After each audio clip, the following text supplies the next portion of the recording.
Hello दोस्तों, आप लोगों का स्वागत है यूट्यूब चैनल महादेव पाठशाला पर। और आज हम लोग जो 5 जीके शो है ना वो चल रहा है। और इस 5 जीके जो शो है उसमें हम 5 क्वेश्चन लेकर आते हैं। ये 5 क्वेश्चन केवल कहने के होते हैं। आप पूरी वीडियो एक बार वॉच करिए, आपको चीज़ें समझ में आ जाएंगी इसमें कितने सारे जीके मिलते हैं। देखिए, ये सुबह और शाम में, सुबह में जो है ये हर रोज़ 8 बजे और रात को ये 10 बजे का टाइम है। लेकिन 10 बजे मैं अभी अपलोड नहीं कर पा रहा हूँ, तो हर रोज़ सुबह आपको 8 बजे ये मिल जाएगा, ठीक है। तो चलिए, हम ये जो हमारा एपिसोड है, ये तीसरा एपिसोड अभी ये चल रहा है।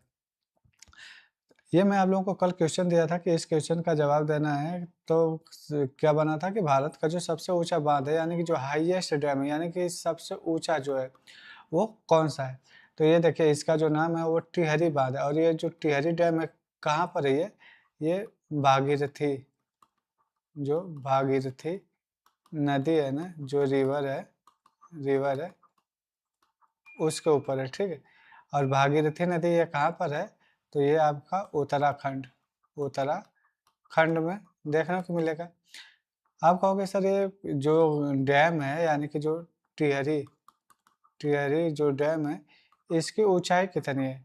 तो भाई इसकी जो ऊंचाई है वो 260.5 मीटर है, ठीक है। 260.5 मीटर है।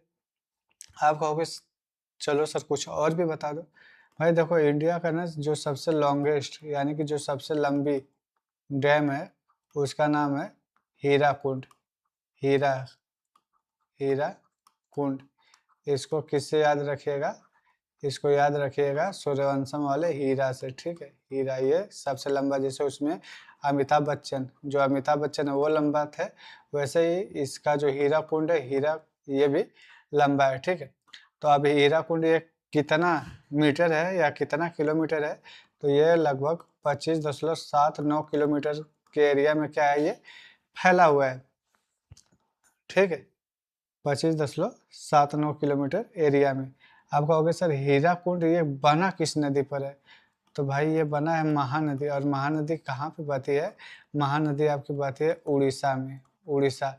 और उड़ीसा में ये कहाँ पर, तो उड़ीसा में एक जगह है संबलपुर करके, क्या नाम है, संबलपुर। वहीं पर ये जो हीरा कुंड बांध है वो देखने को मिलेगा। आप आपसे मान लो बाई चांस ये पूछ लिया जाता है, या आपसे पूछा जाएगा कि सबसे पहला जो डैम था उसका नाम क्या था, जो सबसे पहले डैम बना था, तो उस डैम का जो नाम था वो था कलानाई,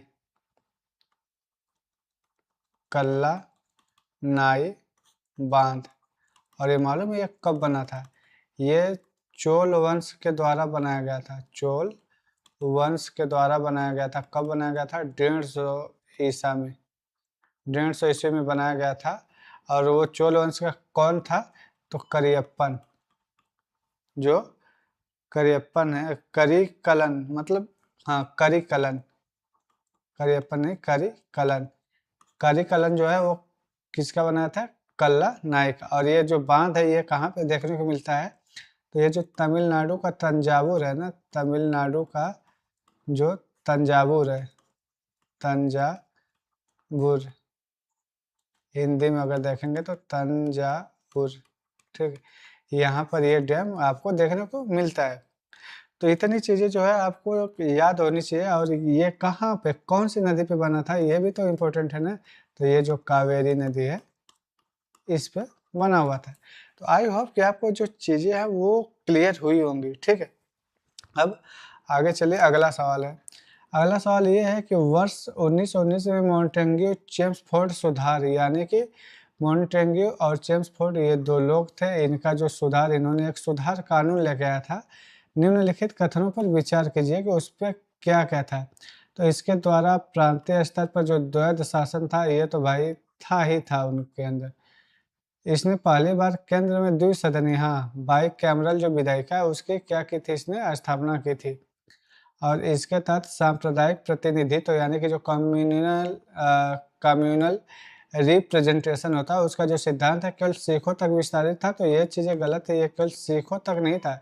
जो कम्युनल था ना, ये और भी लोगों के पास गया हुआ था, जैसे जो आंग्ल भारतीय, जो आंग्ल भारतीय, उनके पास भी ये चीज़ें थी।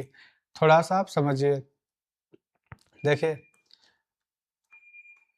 एक एडविन एडविन मोंटेग्यू, ठीक है, ये मोंटेग्यू, और ये है जेम्स फोर्ड। दो चीज़ें समझिएगा। देखिए, ये मोंटेग्यू अलग है, जेम्स फोर्ड अलग है, ठीक। जो मोंटेग्यू था ना, इसको भारत का सचिव यानी कि secretary of the state of India, ठीक है, यानी कि ये भारत सचिव था, भारत का सचिव था। लेकिन ये कहाँ पे बैठता था? ये भाई साहब बैठता था ब्रिटेन में। कहाँ पे बैठता था? ब्रिटेन में। और ये वहाँ के जो संसद थी ना, ब्रिटिश जो संसद थी, ब्रिटिश पार्लियामेंट, उसका मेंबर था। एंड जो कैबिनेट थी, जो कैबिनेट वहाँ की थी, उसका ऑलरेडी ये मेंबर था, यानी कि संसद का भी मेंबर था और ये कैबिनेट का भी मेंबर था। इसकी जिम्मेदारी क्या थी? इसकी जिम्मेदारी ये थी कि जो भारत है, भारत का जो प्रशासन है उसको देख रेख करने का। लेकिन ये कहाँ पे बैठ के कर रहा है? ये इंग्लैंड में बैठ के कर रहा है। समझ में आ रही बात? ब्रिटेन में बैठ करके ये देख रेख कर रहा है। अब जेम्स फोर्ड को समझिए, ये क्या था? जेम्स फोर्ड जो था ना, ये वाइसरॉय था। क्या था? ये वाइसरॉय था। ये कहाँ पे बैठा करता था? तो ये दिल्ली में बैठा था करता था, यानी कि दिल्ली कहाँ पे था? ये इंडिया में था। यानी कि इंडिया में बैठ करके ये जो था वो भारत को क्या करना चाहता था? भारत में राजकाज कैसे चलेंगे और कौन सा कानून रहेगा, किस लॉ के तहत चलेगा, कौन से नियम कानून के तहत इंडिया पे हम लोग शासन करेंगे, ये कौन देखता था? जेम्स फोर्ड, ठीक है। अब होता क्या है कि 1917 के आसपास जो ये मोंटेग्यू है, ये मोंटेग्यू आता है कहाँ पे? इंडिया आता है, ठीक है, इंडिया आता है। फिर पूरी भारत को क्या करता है? घूमता है। घूमने के बाद ये लोग 1919 में क्या काम करते हैं? एक सुधार कानून बनाते हैं, एक सुधार कानून लेकर आते हैं। उसी कानून में इसका प्रावधान था कि द्वैध शासन जो था उसका प्रावधान था प्रांत स्तर पर, और जो केंद्र स्तर पर था वो द्विसदनी विधायिका की बात कही गई थी। याद रखिएगा, ये वही चीज़ है। इसी में सबसे पहले जो महिलाएं थीं, महिलाओं को क्या किया गया था? महिलाओं को वोट देने का अधिकार सबसे पहले इसी में मिला था, ठीक है, इसी में मिला था। और इसी को, यानी कि ये जो मोंटेग्यू चेम्सफोर्ड आया था, इसी को गांधी जी ने कहा था, गांधी जी ने कहा था कि ये असंतोषजनक कानून है, ठीक है। इससे वो लोग खुश नहीं थे, ये केवल एक लॉलीपॉप टाइप का है। तो आई होप कि आपको जो चीज़ें वो थोड़ी क्लियर हो गई होंगी। अब आगे समझिए कि महासागरीय जो धाराएं होती हैं, उनकी उत्पत्ति और उनकी जो दिशा है, उनको प्रभावित करने वाले कारकों के संदर्भ में निम्नलिखित कथनों पर विचार करना है। देखिए, पहला ऑप्शन दिया है कि कोरियोलिस बल के कारण जो महासागरीय धाराएं होती हैं वो उत्तरी गोलार्ध में बाएं तरफ मुड़ते हैं। तो ये जो ऑप्शन है वो बिल्कुल गलत हो जाएगा। जब कोरियोलिस बल चलता है ना, तो जो ये ऊपरी धाराएं होते हैं, यानी कि एक ये नॉर्थ हेमिस्फेयर होता है, ये साउथ हेमिस्फेयर, तो इसमें जो धाराएं होते हैं ना वो हमेशा कैसे मुड़ते हैं? ऐसे मुड़ते हैं, यानी कि राइट में, ठीक है, दाहिने तरीके से। और जो लेफ्ट साइड, मतलब कि जो सदर्न में चलने वाले रहते हैं, वो हमेशा ऐसे चलते हैं, यानी कि क्लॉकवाइज चलते हैं, यानी कि ये कहाँ पे मुड़ते हैं? ये बाएं। तो ये चीज़ें आप हमेशा ध्यान रखिएगा। अगर यहाँ पे अगर ये चीज़ें रहती तो ये ऑप्शन जो है वो बिल्कुल सही हो जाता, क्योंकि कोरियोलिस बल जो है ना वो महासागरीय धाराओं को एक ऐसा कारक है जो उनको प्रभावित करता है, ठीक है। अब अगला सवाल निकल के आ रहा है कि महासागर के जल का तापमान और लवणता में अंतर के कारण ऊर्ध्वाधर जो धाराएं हैं वो क्या होती हैं? उत्पन्न होते हैं। तो ये ऑप्शन बिल्कुल आपका सही है। और अगला तीसरा है कि प्रचलित जो पवनें होते हैं वो महासागरीय धाराओं को गति देने में प्राथमिक भूमिका निभाते हैं। तो ये भी आपका ऑप्शन सही है, यानी कि 2 और 3 जो ऑप्शन है वो सही है। अब मैं आपको समझाता हूँ कि आखिर ये कैसे काम करती हैं। देखिए, महासागर का जो जल का तापमान और लवणता होती है ना, उसमें अंतर के कारण कैसे ऊर्ध्वाधर यानी कि वर्टिकल धाराएं उत्पन्न होती है। देखिए, जैसे आपने देखा होगा, ये मान लीजिए कि ये एक तसला है, ठीक है, ये एक कढ़ाई है, इसमें आपने ठंडा पानी भर दिया, ठंडा पानी भर दिया। मैं आपको अच्छे से समझाऊंगा, आगे भी समझाऊंगा। जैसे आप ठंडा पानी भरेंगे तो क्या होगा, यहाँ पे आप आग लगा देंगे, आग लगा देंगे, ठीक है, आग लगा देंगे। यहाँ पे आप जैसे आग लगाएंगे तो नीचे वाली जो पानी होगी वो क्या होगी, गर्म होगी, ठीक है। ये पूरा पानी है, नीचे वाली जो पानी होगी ना वो गर्म होगी। याद रखिएगा, देखिए एक ये वस्तु है, एक ये, जब आपने एक नियम पढ़ा होगा कि जब हम किसी भी वस्तु को गर्म करते हैं तो उनके जो अणु होते हैं वो दूर भागते हैं, यानी कि उनके अंदर क्या होता है, प्रसार होता है। तो प्रसार कैसे होता है, जो अणु होते हैं वो दूर भागते हैं, जब दूर भागते हैं तो उनके जो आकार होता है उसमें परिवर्तन होता है। आपने घर में भी देखा होगा कि जब दो गिलास एक दूसरे के अंदर फंस जाते हैं तो उन्हें गर्म कर दो तो जो गिलास होते हैं वो निकल जाती है। ठीक ऐसे ही जब पानी को आप गर्म करोगे ना तो ये पानी के जो अणु है वो दूर दूर भागने लगेंगे, यानी कि पानी जो अभी द्रव अवस्था में थी अब वो धीरे धीरे क्या होगी, अब वो धीरे धीरे गैस की अवस्था में बदलने लगेगी, यानी कि इनके अणु जो है वो दूर भागेंगे। तो अब वो क्या होगा, जब ज़्यादा दूर भागेंगे तो पानी जो है वो किस में बदल जाएगा, आपका वाष्प यानी कि गैस में बदल जाएगा। तो बदलेगा क्यों? क्योंकि इसके जो अणु है वो दूर-दूर भागने लगे हैं। अब जब दूर-दूर भागेंगे तो ये क्या होगा, हल्का हो जाएगा, ठीक है? हल्का हो जाएगा। तो जो ठंडा था जिसमें अणु पास-पास थे, अब वो गर्म करने पर इसके अणु दूर हो रहे हैं। जैसे दूर हो रहे हैं तो ये हल्की बन रही है, यानी कि ये एक-दूसरे को छोड़ के भागना स्टार्ट कर रहे हैं।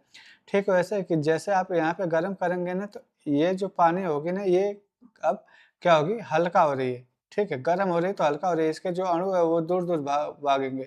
अब ये हल्का जैसे होगी तो ये क्या काम करेगी, हमेशा ये ऊपर आने की कोशिश करेगी, ठीक है। और जो ठंडा पानी रहेगा ये क्या होगा, ये हमेशा जो ठंडा पानी रहेगा ये हमेशा नीचे, या आपको मालूम है कि जैसे अब ये पानी जो ठंडा है तो ये हमेशा क्या का कोशिश करेगा कि ये हमेशा नीचे ज़मीन पर जाने की कोशिश करेगा, और जो हल्की चीज़ रहेगी वो क्या काम करेगी, वो पानी के ऊपर यानी कि सतह पर आने की कोशिश करेगी। यानी कि ये ऊपर जाएगी और जो ठंडा पानी रहता है वो इस गर्म पानी का जगह लेने के लिए क्या होगा, नीचे आएगा। तो अब देख रहे हैं ये वर्टिकल मूवमेंट हो रहा है, यानी कि एक नीचे से ऊपर जा रहा है और ऊपर वाला एक नीचे वो गर्म पानी का जगह लेने के लिए ऊपर वाली जो पानी है वो नीचे आ रही है। इसी प्रोसेस को कहा जाता है थर्मल हेन थर्मल थर्मोहेलाइन थर्मल हेलाइन, ठीक है। थर्मोहेलाइन जो होता है ना, थर्मोहेलाइन में यही होता है कि जो पानी की जो धाराएं होती हैं इनका मूवमेंट ऐसे ऐसे होने लगता है, और जब ऐसे ऐसे सतह पर पानी की धाराओं का मूवमेंट होता है, ये हवा जब ऐसे मारते हैं और हवा इसको पानी को थप्पड़ मार करके लेके जाते हैं ना, तो ये क्या होता है, इसको कहते हैं सतही धारा। क्या कहते हैं, सतही धारा। और जब ऐसे ऐसे लेकर के जाते हैं तो इसको बोलते हैं थर्मो हलाइन, ठीक है। तो ये चीज़ें आपको समझ में आ गई होंगी। अब मैं आपको समझाता हूँ थोड़ा सा कि पानी जो होता है उस पर घनत्व और तापमान का कैसे फर्क पड़ता है। घनत्व का मतलब ये समझिए, ठेठ भाषा में समझिए, जो घनत्व होता है ना, घनत्व का मतलब भारीपन से, भारीपन से, ठीक है। अब क्या होगा कि जो भारी पानी रहेगी, मान लीजिए कि एक भारी पानी है, जो भारी पानी रहेगी वो हमेशा क्या कोशिश करेगी कि जो तलहटी उसमें बैठने की कोशिश करेगी, और एक हल्का जो पानी रहेगा वो हमेशा क्या कोशिश करेगा, ये ऊपर, यानी कि जो पानी की सतह है उसके ऊपर आने की कोशिश करेगा। तो अब होता क्या है कि अगर हल्कापन और भारीपन भारीपन के हिसाब से अगर हम देखेंगे तो ये चीज़ें पाएंगे कि दो चीज़ें, तापमान एंड लवणता। जब लवणता की बात आती है तो आप इसका मतलब निकालिए कि नमक कितनी मात्रा में ये घुला हुआ है। तो आपको मालूम है कि जब चीज़ें गर्म होंगी तो हमेशा क्या होंगी, जो चीज़ें गर्म होंगी वो क्या होंगी, अगर गर्म पानी है तो वो कहाँ जाएगी, गर्म होकर के ये सतह पर हमेशा भागने की कोशिश करेगी। और जब ये ठंडा रहेगी तो वो कहाँ कहाँ जाने की कोशिश करेगी, वो नीचे जाने की कोशिश करेगी तलहटी में। लवणता में भी सेम चीज़ें हैं कि अगर ज़्यादा नमक रहेगा तो वो हमेशा सतह यानी कि जो तलहटी है वो तलहटी वहाँ पर जाने की कोशिश करेगी, और ज़्यादा कम जिसमें नमक रहेगा वो हमेशा सतह पर रहने की कोशिश करेगा। अब होता क्या है कि जैसे मान लीजिए जो ध्रुव होता है, एक चीज़ याद रखिएगा कि आपने किसी पानी में नमक मिलाया है, जब उसको बर्फ अगर जमाओगे आप ना तो उसका जो पानी के जो मॉलिक्यूल्स होते हैं वही एक दूसरे को अट्रैक्ट करते हैं। कभी भी नमक जो है उस बर्फ में नमक की मात्रा आपको देखने को नहीं मिलेगी, यानी कि जो पानी के कण है वो पानी के कण को ही एक दूसरे के साथ चिपकाने का काम करते हैं। तो ध्रुव पर आप जब देखेंगे कि जब बर्फ जमती है ना तो ऊपर जैसे मान लीजिए कि ऐसे बर्फ जम रही है, ठीक है? ऐसे मान लीजिए बर्फ जम रही है, तो ये जो बर्फ जमी हुई है ना, ये पूरा जो है किसके है, यानी कि ये जो पानी है, जो वाटर है, उसके मॉलिक्यूल्स है। लेकिन इसमें रहने वाला जो नमक है, ये तो भाई साहब ये तो निकल जाएगा ना, तो ये निकल कर के क्या करेगा, नीचे जो समुद्र है उनके साथ मिलेगा, और उनके साथ जब मिलेगा तो यहाँ पर जो इसका घनत्व है वो क्या होगा, बहुत ज़्यादा होगा। घनत्व बहुत ज़्यादा होगा तो ये जो नमक है वो कहाँ पे जाने की कोशिश करेगा, नीचे ज़मीन पर बैठने की कोशिश करेगा। तो आई होप कि आपको इतनी सारी चीज़ें समझ में आ गई। जब ये नीचे ज़मीन पर बैठने की कोशिश करेगा तो जो पानी है, जो नीचे वाला कम जिसमें नमक है, वो वाला पानी जो है वो ऊपर आने की कोशिश करेगा, और इसी चीज़ को कहा जाता है क्या कहा जाता है इसको? थर्मोहेलेन। ठीक। आई होप कि आपको चीज़ें कन्फर्म हुई होंगी। हाँ, अब प्रचलित जो पवनें होती हैं, यानी कि जो पवनें होती हैं, जैसे मान लीजिए कि ये समुद्र है, अब यहाँ से हवा चल रही है तो ये क्या काम करेगी, इसको मारेगी थप्पड़। जैसे थप्पड़ मारेगी ये थोड़ा-सा ऐसे लहर उठेगा, फिर आएगी फिर इसको थप्पड़ मारेगी, ऐसे करके ये जो धाराएँ हैं ये क्या होंगी, आगे बढ़ेंगी। तो आपसे जो पूछी जाती है ना ये चीज़ें बहुत ज़्यादा ध्यान में रखिएगा कि जो कोरियोलिस बल होता है ना, उत्तरी गोलार्ध वाला जो होता है वो हमेशा राइट की तरफ जाता है, और लेफ्ट साइड में जो जाता है वो नीचे दक्षिणी गोलार्ध वाला जाता है। अगला सवाल है कि प्रदूषक प्रदूषक भुगतान सिद्धांत यानी कि जो पॉल्यूटर पेज प्रिंसिपल है उसके संदर्भ में निम्नलिखित कथनों पर विचार करने हैं। प्रदूषक का मतलब आपको समझ में आ रहा है कि प्रदूषण करने वाला है, यानी कि प्रदूषण का जो जिम्मेदार होता है वो, ठीक है। भुगतान मतलब उसका भुगतान किया जाएगा, वो जुर्माना देगा उसका। सिद्धांत ये एक प्रिंसिपल है। यह सरकारों को प्रदूषण नियंत्रण उपकरण मुफ्त में वितरित करने के लिए बाध्य करता है, तो ऐसा बिल्कुल भी नहीं है, ठीक है। इसके अनुसार जो संस्था या व्यक्ति पर्यावरण को नुकसान पहुंचाता है उसे ही उसकी भरपाई और सुधार की लागत वहन करनी होती है। ये ऑप्शन बिल्कुल सही है। यह विकासशील देशों को औद्योगिक विकास से रोकने के लिए अंतर्राष्ट्रीय न्यायालय द्वारा लगाया गया एक प्रतिबंध, ऐसा कुछ भी नहीं है, ठीक है। इसके तहत केवल आम जनता पर टैक्स लगाया जाता है ताकि उद्योगों को प्रदूषण के मुक्त तकनीक के लिए सब्सिडी दी जाए, ऐसा कुछ नहीं है। दूसरा ऑप्शन इसलिए सही है क्योंकि इस जो सिद्धांत है, प्रिंसिपल है, इस प्रिंसिपल में साफ साफ कहा जाता है, क्या कहा जाता है कि अगर कोई मान लीजिए ए व्यक्ति है और उन्होंने पर्यावरण को नुकसान पहुँचाया है, ठीक है, तो इस व्यक्ति का जो काम है वो केवल उसे नुकसान पहुँचाने से रोकना ही नहीं है, यानी कि जो पर्यावरण में प्रदूषण फैल रहा है तो प्रदूषण को केवल रोकना ही नहीं है, बल्कि इस व्यक्ति की वजह से उस प्रदूषण को अभी तक कितना नुकसान पहुंचा है उसकी भी भरपाई करेगा, और उसके वजह से लोग जो प्रभावित हो हुए हैं उनको भी मुआवजा देने का ये काम करेगा, ठीक है। तो आई होप आपको चीज़ें समझ में आ गई होंगी। अगला सवाल है कि जो अंटार्कटिक संधि है जो हाल के वर्षों में ग्लोबल वार्मिंग की वजह से चर्चा में रही है, निम्नलिखित कथनों पर विचार कीजिए। यह जो संधि है वो अंटार्कटिका में केवल सदस्य देशों को ही सैन्य ठिकाने बनाने की अनुमति देता है। भाई साहब, आप अंटार्कटिका में कोई सैन्य ठिकाना नहीं बना सकते, वहाँ पर कोई परमाणु हथियार या परमाणु कचरा नहीं कर सकते, ये सख्त मनाही है इस अंटार्कटिका संधि के तहत। बी ऑप्शन दिया जा रहा है कि इसके तहत अंटार्कटिका का उपयोग केवल शांतिपूर्ण और वैज्ञानिक अनुसंधान के उद्देश्यों के लिए किया जा सकता है। हाँ बिल्कुल, यहाँ पे जो है ना, ये कहा गया है कि जो अंटार्कटिका में जो प्रयोग होगा, जो प्रयोगशालाएं होंगी, उनका जो उपयोग होगा वो मानव जीवन के हित के लिए होगा, न कि उनके अहित के लिए होगा। और इसका जो उपयोग किया जाएगा वो शांतिपूर्ण तरीके से और वैज्ञानिक अनुसंधान के उद्देश्यों के लिए, जो मानव हित के लिए ये काम में आते हैं, उसके लिए ये किया जाएगा। तीसरा ऑप्शन है कि यह संधि अंटार्कटिका महाद्वीप पर मौजूद सभी देशों को व्यावसायिक तेल और गैस खनन की खुली छूट देता है। आप वहाँ पे माइनिंग बिल्कुल भी नहीं कर सकते, कोई भी खनन काम नहीं कर सकते। डी कि भारत इस संधि का सदस्य नहीं है क्योंकि भारत का कोई अनुसंधान केंद्र नहीं है। बिल्कुल ये गलत बात है। भारत का जो है वहाँ पर एक दक्षिण गंगोत्री,